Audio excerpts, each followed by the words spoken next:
दुख समय आसबार केतोटी मुख्य कारण स्त्री लोक मानकर असम्मान परर अमंगल चिंता करिबा भगवान को अविश्वास करिबा अभद्र भाषा कहिबा निरीह जीव उपरे अत्याचार करिबा निज कर्तव्य रे अवहेला करिबा पितामाता को अपमान करिबा अत्यधिक गर्व और अहंकार करिबा विपद आसिबा पूर्वरु कुकुर केउ केउ संकेत दिए। श्मशानरू कुकुर तुम सहित आसिबा मृत्यु निकटतर द्वार पाखरे कुकुर कांदुछि किछि खराब हेबाकु जाउछि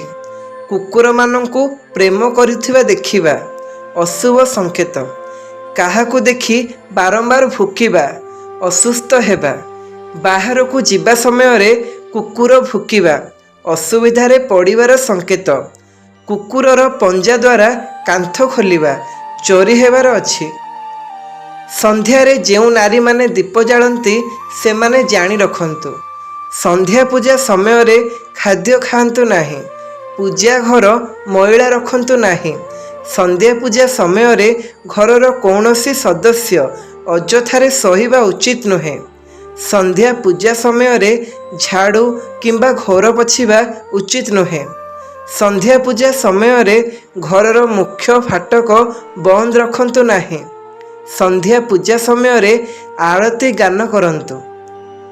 एई कली जुगरे किए कौन चाहूची जानी रखंतु पूजारी चाहती जे प्रत्येक व्यक्ति अंधविश्वास रे बुड़ी रुहंतु बैंक चाहे जे प्रत्येक व्यक्ति ऋणी हुअंतु नेता चाहते जे प्रत्येक व्यक्ति निर्दोष एवं निरक्षर हुअंतु डॉक्टर चाहते जे प्रत्येक व्यक्ति असुस्थ हुअंतु वकील चाहते जे प्रत्येक व्यक्ति कलिया हेउ पुलिस चाहे जे प्रत्येक व्यक्ति निष्ठुर हेउ ठिकादार चाहते जे प्रत्येक लोक जड़े जड़े श्रमिक हुअंतु मद ठिकादार चाहते जे प्रत्येक लोक मद्यप हुअंतु किंतु जड़े सैनिक केवल चाहे जे